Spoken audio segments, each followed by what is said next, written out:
Welcome to the Fire Rescue Wellness Podcast Spotlight, where we revisit take-home messages and shine a light on previous FRW podcasts in 10 minutes or less. I'm Lex, AZ's right and left-hand woman, and I churn out these mini episodes for her.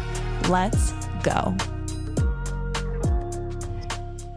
And my perception, Sarah, is that powerlifting, although technique is involved, of course, always with any sport, but powerlifting is so much just pure brute strength, whereas the weightlifting has a larger finesse and power component. Would I be accurate? And if I'm not, tell me I'm wrong. It's pretty close. And you are right. You have to have, you do have to have some technical skill when you do the powerlifting, because if you look at really good bench pressers, really good sumo deadlifters, they have really, really good technique. And they've learned how to use the body type that they have to lift the most weight. But with Olympic lifting, you could be an amazing lifter, and if you miss your overhead position by a centimeter, you're probably going to miss. Or a lot of times when I miss, I'll feel it drift forward off the floor, and you already know it's either you're not going to make it or you're going to have to do something sketchy to save it, which is not a good feeling. I kind of want to sing a song right now. Time to do some sketchy shit. Okay. Anyway. Every time I lift. Me too, Sarah. Me too.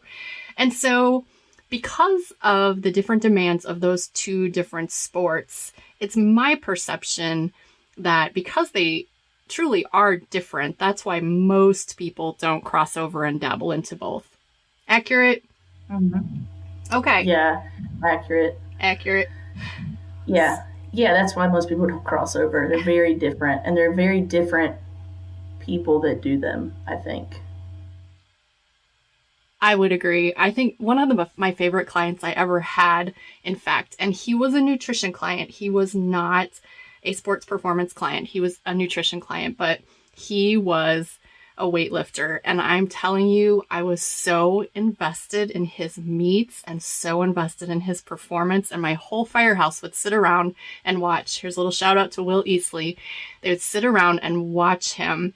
And there's so much grace and so much power involved that it's so impressive. It is. There's actually a weightlifting team called Power and Grace because of that, and they're one of the better teams in the country. So I'm pretty sure that my invitation for Power and Grace got lost, potentially because I have no grace. I'm not sure, Sarah. I'll follow up. Okay, I kind of hinted at the fact that you were also dabbling in a third sport. Tell us about that. So I've been thinking about stopping weightlifting for a while now, mostly because it is hard on your joints, which I say all that, and strongman is hard on your joints too. But I've gotten kind of burned out on weightlifting. I've been doing it for a while, and I've had some of the same issues and same problems pop up. And I've had a couple of coaches tell me, hey, you should do strongman, people that are really good at this and really good at that, but maybe not the best, usually really excel at strongman. I also think it's going to carry over to work the best, which is another reason I wanted to do it. So I signed up for my first meet, which will be April 1st at Myrtle Beach.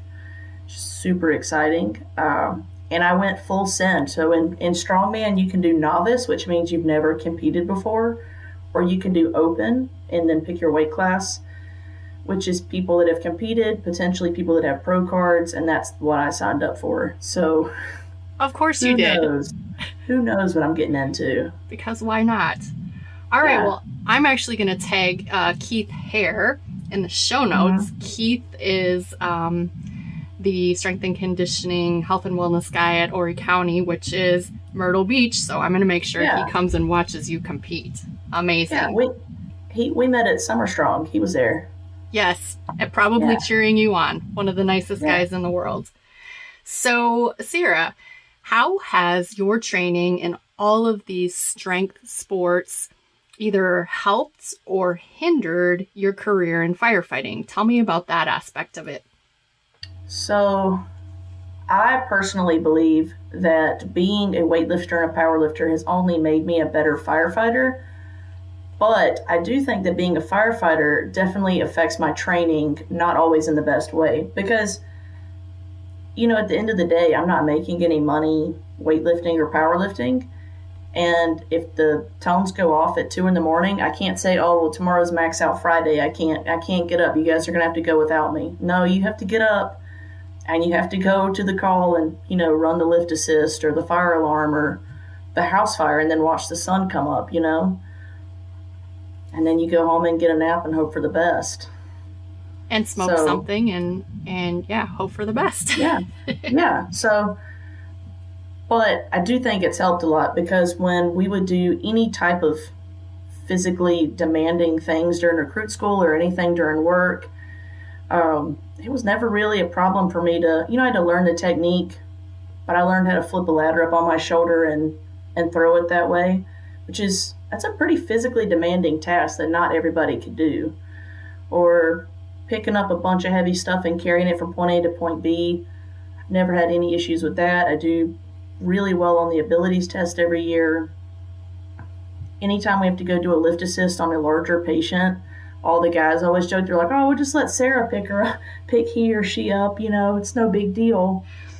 So well, it's true, and really like you said, it's in the technique, and you have the technique. That's amazing. Yeah. So tell me, you have actually been a firefighter since I've known you. I did not know you prior to firefighting. So how did you come to be a firefighter? So I found out what the schedule was, which was very appealing to me. I was like, oh, they work 10 days a month. I have so much time to train, which is true. I do have tons of time to train, and I hate desk jobs, cannot stand them. I love helping people. So you can already see it's checking the boxes off. So I get to do cool stuff all the time. I was just like, this is perfect. This is perfect. I get to train as much as I want. I get to help people. I get to do cool stuff. I don't have to sit at a desk. And then I went and I applied in the city I work for and got hired. And I have absolutely fallen in love with it. It has been the best thing ever. And I still get to coach, which is another perk. I have the 2 best jobs in the whole world, in my opinion. And Sarah, you mentioned your schedule, and sometimes that helps your training and sometimes it hinders your training. Are you on a 24/48 schedule? We work a modified 24/48. So during the business week, it's 24 on, 48 off. And then on the weekend, you're either on a 4-day weekend, which is what I'm on right now, or you're 24 on, 24 off. So you either work Friday, Sunday, Saturday, Monday, or you get all 4 of those days off. So those 4 days off are really nice. You can do a lot of stuff in that time period. So I'm trying to do the math in my head, and it's not working very well. How many shifts or battalions or whatever you want to call it, how many groups do you have in order to cover that schedule? In other words, I'm on 24/48 and we have 3 battalions. Okay. We have 3 shifts. So let's see. So this morning I'm on shift 3. So shift 3 got off, shift 1 came in, and then shift 1 and 2 will flip-flop back and forth until we come back on Tuesday. And then it'll be back to the normal schedule. Okay, you know what? I've never heard of this schedule. It's a very weird to explain, but I've heard this from other firefighters. You just your body starts to know when you're supposed to go to work and when you're not supposed to be at work. So with that schedule, Sarah, do you know how many hours that adds up to per pay period? I'm at 99 per pay period. 112.